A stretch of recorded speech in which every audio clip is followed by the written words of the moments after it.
Hello and welcome to Up Dog Sports Talk. I am your host tonight, Justin McGovern, and we are going to be talking Big Ten football.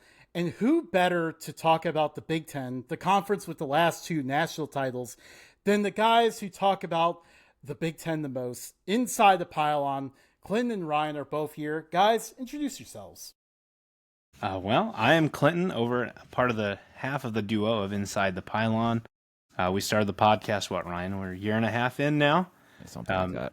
Due to my love of forever living in Big Ten country. And I guess technically, Ryan, you forever lived in Big Ten country now that we've expanded to the West Coast. Some are saying Las Vegas, Big Ten country. We'll be moving the Big Ten championship there probably in the next 5 years, I'm sure. But we've had a lot of fun with it so far. Wonderful platforms like what you guys run, interacting with us helps us grow the show, and we really appreciate that. And we love everyone else we've interacted with. We're currently working on our fall previews, so we've had a lot of fun with that, and I've been looking forward to talking this show all day, so I'm ready to get going. I Awesome. am Ryan. I am the smarter and better looking half of the podcast, but the less enthusiastic. So you can have smarter, maybe better looking, but you won't get stronger. No, I'm definitely not. I'm still working on my weak back syndrome. That's the work in progress.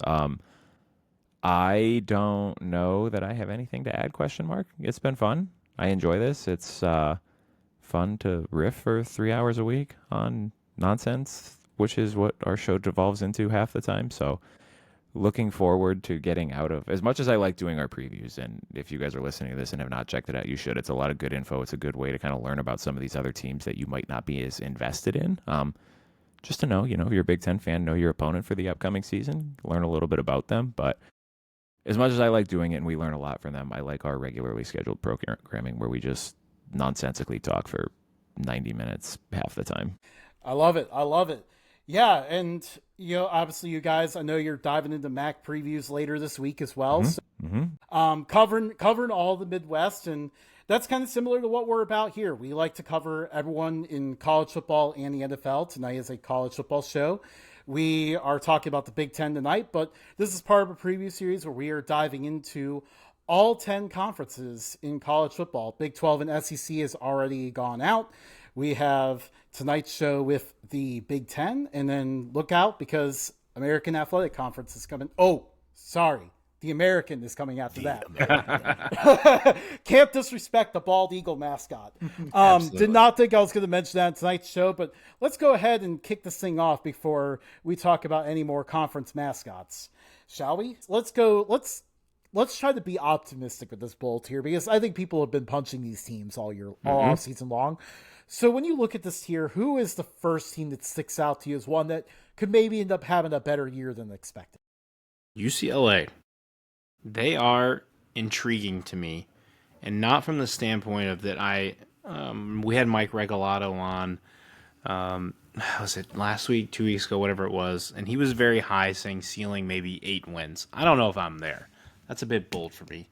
Nico gives this team a lot of confidence, but if you dive into Nico's stats last year, when he played the premier teams, he wasn't great. However, their schedule features 9 potential bowl teams, 3 from the playoff last year. Thereby, it could fit them in both schedules of the stout schedule or that schedule, and then could result really badly for them. Or they win 6 to 8 games and have a profound effect on all the seasons, being in the chaos category. UCLA intrigues me the most. They finished the season really well last year. However, the problem is they pretty much have an entirely new team and new staff. So all that momentum you had, in a sense, kind of left. It's still with the program, but the players specifically and the staff specifically, it's kind of a reset. So UCLA intrigues me the most out of there. Yeah, I'm with you on UCLA. I don't know what to make of them because in theory, the Nico edition does feel like a significant step up at the quarterback position from what they had last year.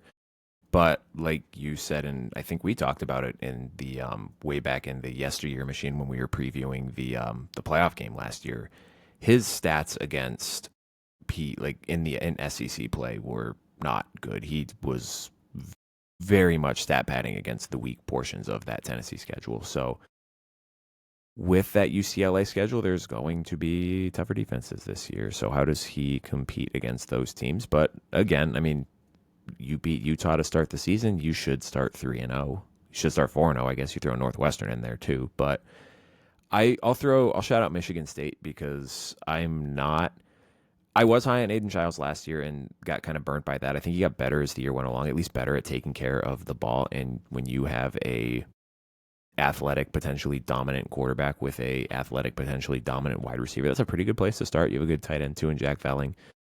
Hopefully the offensive line's a little bit better. Hopefully the defense is a little bit better for them this year. But it's a team that should start 3-0, I guess, depending on how you feel about Boston College. And if you're 3-0 heading to LA on September 20th, then maybe you got a little bit of confidence. And I mean, if Aiden Childs is playing well, I think he is an X factor who can make a lot of pretty good teams crazy this year. I also like that it feels like they have 5 pretty nice winnable home games. Now, the rest of the schedule is a different story, but Sure. At least you have those 5 games. Yes. Big thing for them is health this year. Defensively, they were plagued by injuries last year. That certainly does not help when you're bringing in a new staff, bringing essentially a first-time starting quarterback, a young stud wide receiver in Nick Marsh. So if they can keep health on the defensive side of the ball, that's going to help Childs a ton because he was pretty turnover-prone last year. As Ryan said, he got better as the year went on. But if that just doesn't fully leave him right away, if you can at least lean on your defense to get something back for you, I think that can get you to 6 wins this year for them. Yeah, I could see it. And I think they have an easier path to 6 wins than UCLA, for example, because Agreed. I especially look at UCLA, and I kind of the counterpoint to what you were saying earlier. You have that Utah game where you're probably going to get bullied in the trenches in that one. How do they handle that? And then you have that game go wrong. Like, the rest of the schedule just looks really tough for UCLA.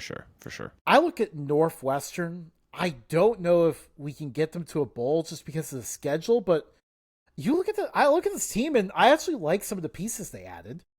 Mm-hmm. Preston Stone being one. I mean, you always have the caveat, and he got benched for SMU last year, but if you go back to 2023 Preston Stone, he was fantastic. I know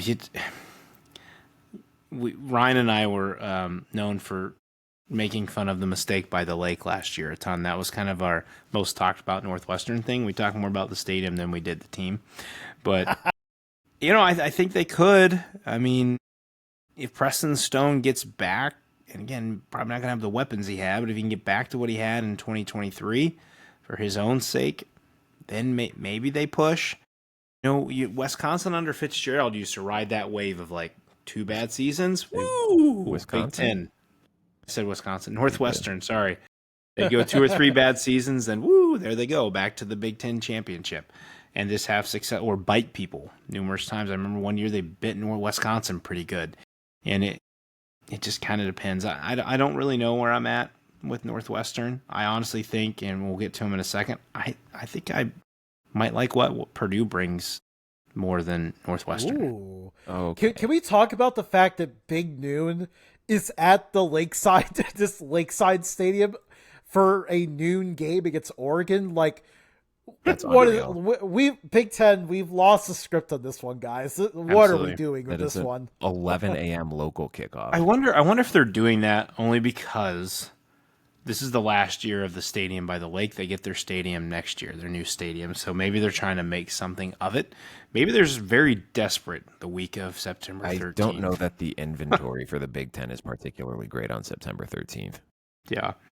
I don't know. I look at the schedule early, man. Tulane's a key game early for them. You got to have it. You're on the road. You'll get Western Illinois. Goodness, I hope, for the Big Ten's sake. Oregon Western coming in. Illinois was riding They're like a 20-something game losing They're streak at bad. the FCS level last year. You better win that one. Yeah, absolutely. Louisiana Monroe should be a dub for you, but you got to go to Penn State. They toss up with Purdue. We'll see. Clinton, do you want to know what your other options for that week 3 would have been? What is that? Villanova, Penn State, Houston Christian, Nebraska, Towson, Maryland, Central Michigan, USC, Purdue, Norfolk, Rutgers, Michigan State, Youngstown State. I Villanova, should have gone Penn, to Ohio State. Oh, it's already on Peacock. Sorry. Villanova, Penn State, man. That's what it should have been all Yeah, day. there you go. Wow. What a slate. That's not a good slate. That's the if you have to do something on a fall Saturday, that's probably a Saturday to do it. Absolutely. So Purdue. I mean, it really it can't get any worse. Mm-hmm. It can always get worse. I don't know, man. That was pretty bad last year. I don't know how you can appropriately analyze a team that has like 85 new players. Yep. That's the positive for me to them is that maybe they can start anew, start fresh. Hope springs eternal, right? That's kind of the key thing. So maybe Barry Odom can get something started. He just came off UNLV's best record ever.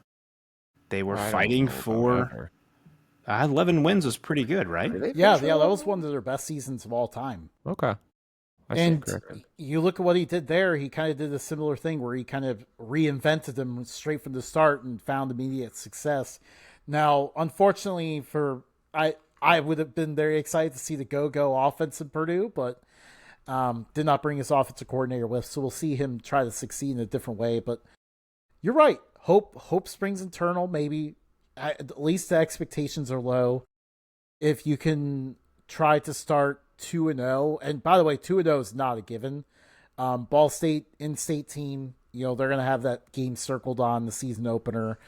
Two massive offensive tackles at Ball State. If you've not looked at them, you guys might talk about that later this week. It's ridiculous how big their offensive tackles are.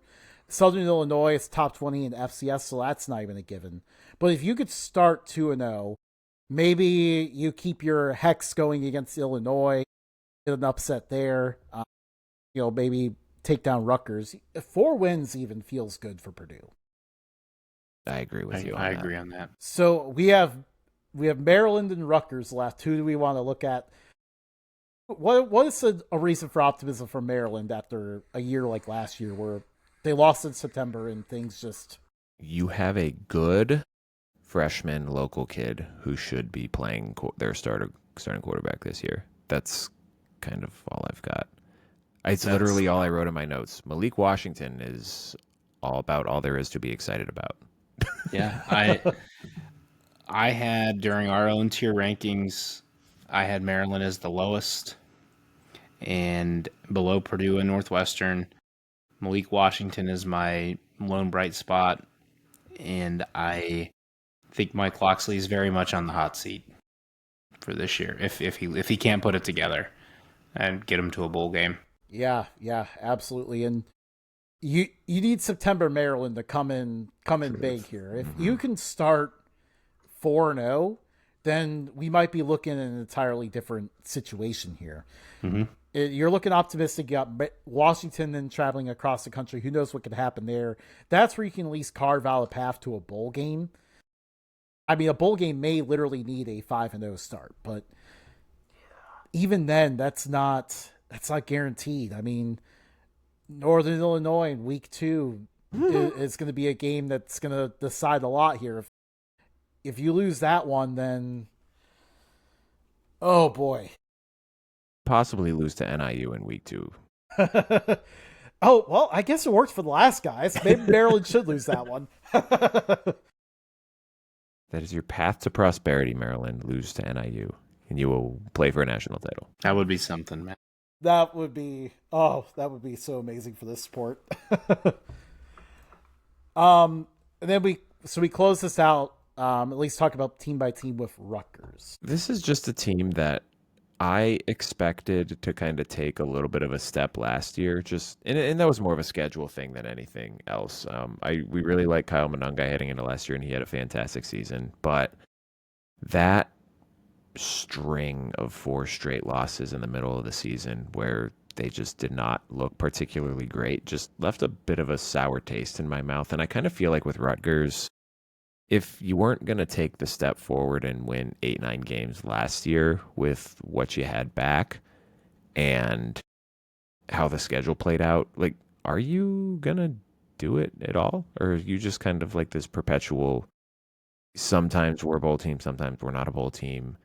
I don't know. I mean, they might as well join the MAC with how they start the season with the two MAC. They're playing for the MAC championship quite literally to start the season with Ohio and Miami their first 2 weeks. So as much of data as you can get by playing G5 teams, I think we'll get a fair amount of data given that that's probably going to be two of the better teams in the MAC. But if you're a Rutgers fan, I think you would hope that you start the season 3-0 and then kind of go from there. But this is certainly not the same schedule that they had last year. And I mean, you're looking at, you start Big Ten play with Iowa, you're at Minnesota, you have to play Oregon, you have to play at Ohio State, you have to play Penn State, you have to play at Illinois. I mean, I look at this Big Ten schedule and I feel like with Rutgers, their absolute ceiling best case scenario is 8-4, and even that might be pushing it. And we felt like a scenario last year was 9 wins for them. I thought they were riding high on 9 last year. And injuries on the defense doesn't help, but you don't have reliable Kyle Monangai. Listen, I'm not an Ethan Kaliakmanis truther. I don't buy him. I don't know if he's ever been good enough as a passer. It's great to see Rutgers have the ability to pass more, but I don't know if I buy enough of him to be able to get them to an 8, maybe if 8's their ceiling, 7-8 win season. And I'm telling you right now, week 1, Bobcats, the defending MAC champs, are taking down the Rutgers Scarlet Knights in Piscataway. I've called it. I'm sticking to my guns. When Ryan and I, we did our, for our first year, we kept track of all of our pick'ems and our picks, whatever, which I won by a landslide. It was not a landslide. It was kind of close. It was a small avalanche. I'm going to stick to my guns. I'm taking OU in that game, and I'm sure they're going to be gifted double-digit points in that game. So I think Parker Navarro and the Ohio Bobcats, if you guys are listening to this, come join us on Wednesday night for our show where we have the MSC podcast on to talk some action. But I think the Bobcats are going to snag them. But for Rutgers, again, Monangai was everything for me last year. Shianu, I believe, is a pretty defensive-oriented guy, so they'll play respectable defense. But it's, again, a Rutgers offense. I need something more than Kaliakmanis, in my opinion, especially looking at this schedule after the first 3 games. Yeah, and you're looking at a situation where you're not going to separate from Ohio or Miami because Ohio and Miami are looking to run the ball, control the clock a little bit, and Rutgers is doing the exact same thing. So you're putting yourself right in the danger zone there with those two teams. Absolutely. Yeah, and you talk about a bit of an improved passing game last year. You do get Ian Strong back out wide, a good receiver, but you do not get Dymere Miller back, who was their leading receiver. He's on the better receiver. Now. Yep. So that's another big loss in addition to Monangai. Some great portal additions from James Madison and from OU on defense. Blanking on their 2 names, but the 2 gentlemen combined O'Neal and Weaver. Perfect. Are the 2 guys. Those 2 combined had more sacks, just the 2 of them, than Rutgers did as a team last year.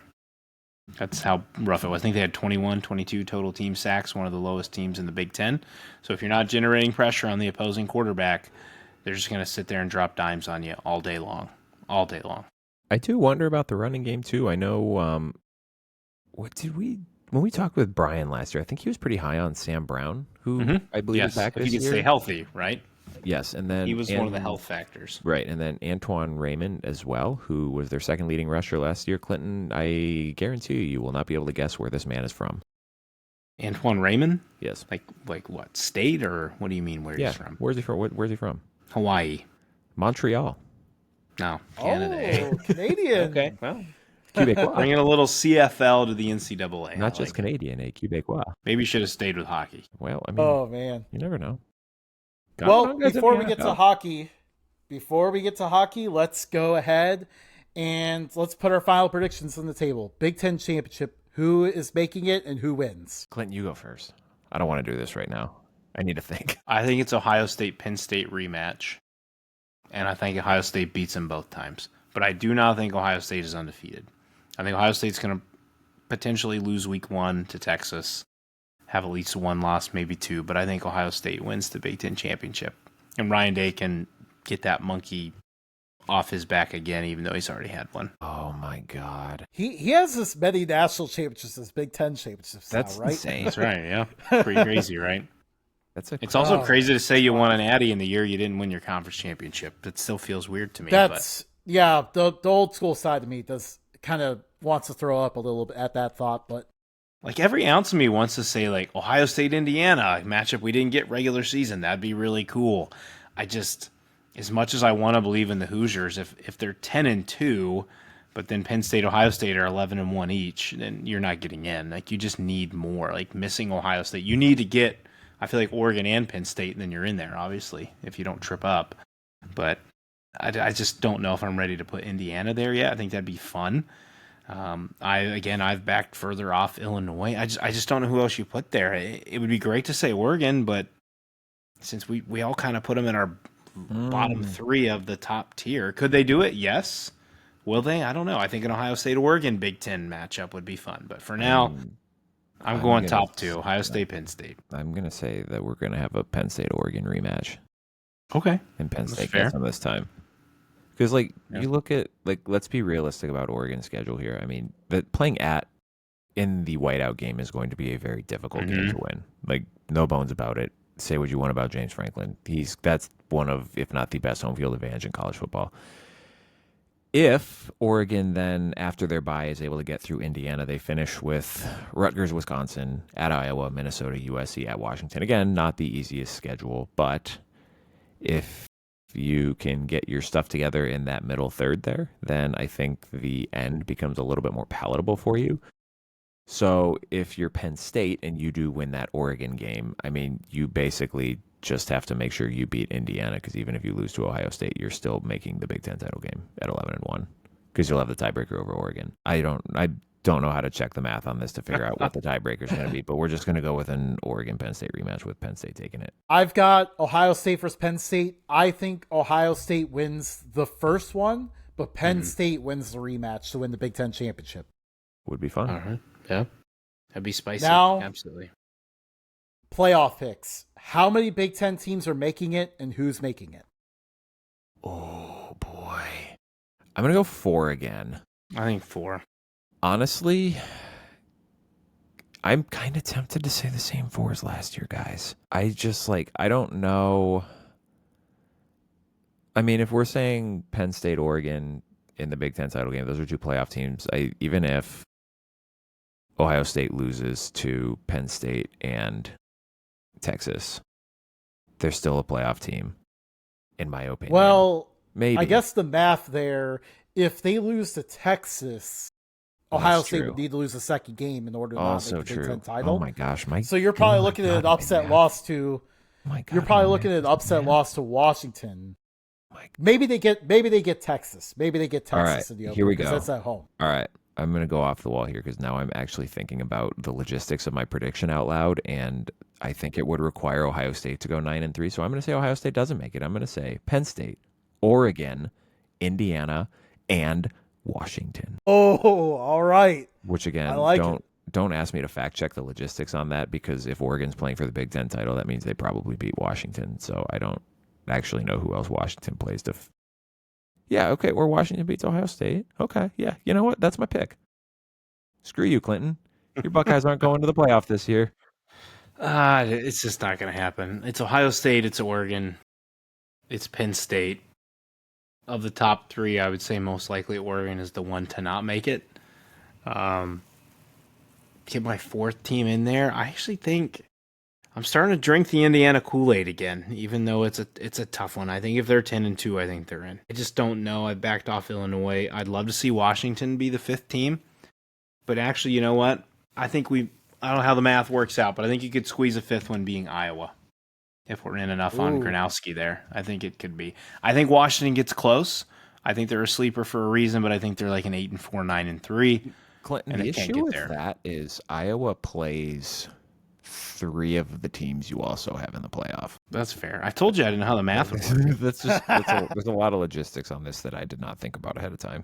It's a rotating bundle of crap. Yeah, it's just all going to work out, and they're going to get in. That's on me.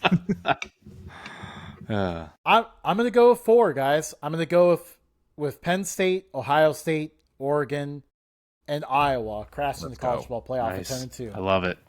Listen, in 3 years when we have auto bids and 8-4 Iowa is playing for a spot in the Big Ten title game as the 6th seed, it doesn't matter. Sorry, I just had to lob a grenade in there at the end.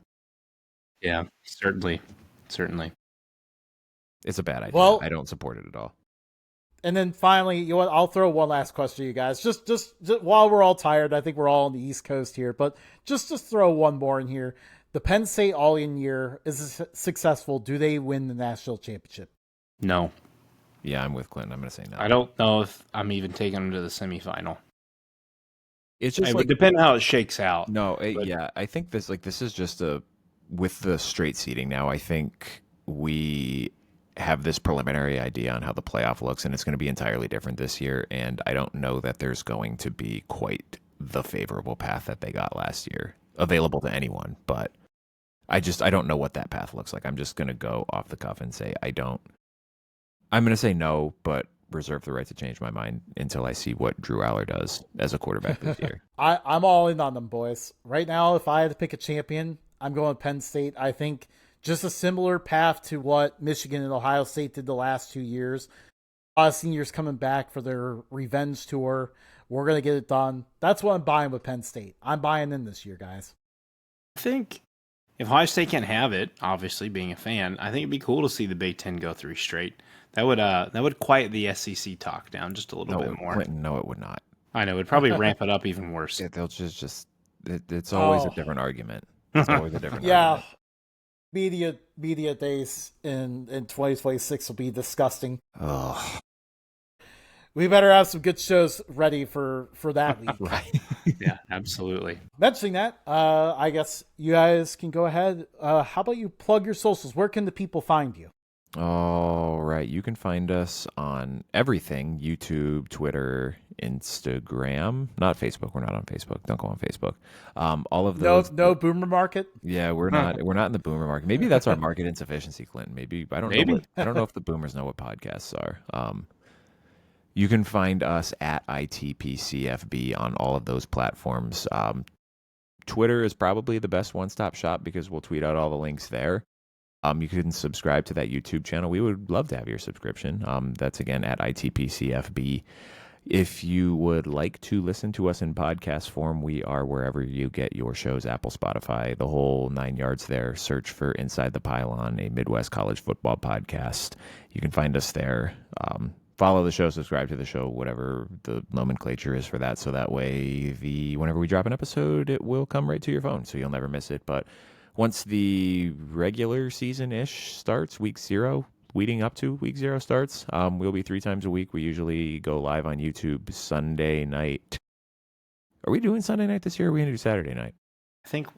I think we were aiming Saturday nights to do like the live recap. So Saturday night, Monday night, and Thursday night for our live pick'em show. Well, that'll work good for the first week because I'm not talking to you during the Notre Dame game on Sunday night. So, there you go. Saturday night at some point after the games are over or the West Coast games are starting, we'll go live there. But then Monday night, 9 Eastern, and Thursday night, 9 Eastern is when you can find us as well. Awesome. Clinton, anything you want to add? No. Hope you guys, thank you to Justin and Updog Sports for having us on. Any of you guys who listen to them, we'd love to have you check us out even periodically. We have a lot of fun with our in-season. Ryan just beefed up our intro sound, and we'll have some cool segments and sounds for you for the upcoming season for the pick'em shows, our random Monday shows, and our reaction shows on Saturday nights.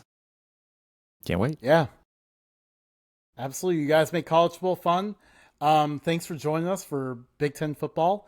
And again, we are Updog Sports Talk. You can find us on all those social media platforms. Pretty much all the same ones that Ryan mentioned. Plus, we are available for the Boomer Market on Facebook as well. So congratulations to the Boomers on that one. My colleague usually does the outro, so I'm going to keep it short in this case. Be sure to tune in. We have more conference predictions coming your way. For that, have a good one, everyone. You guys.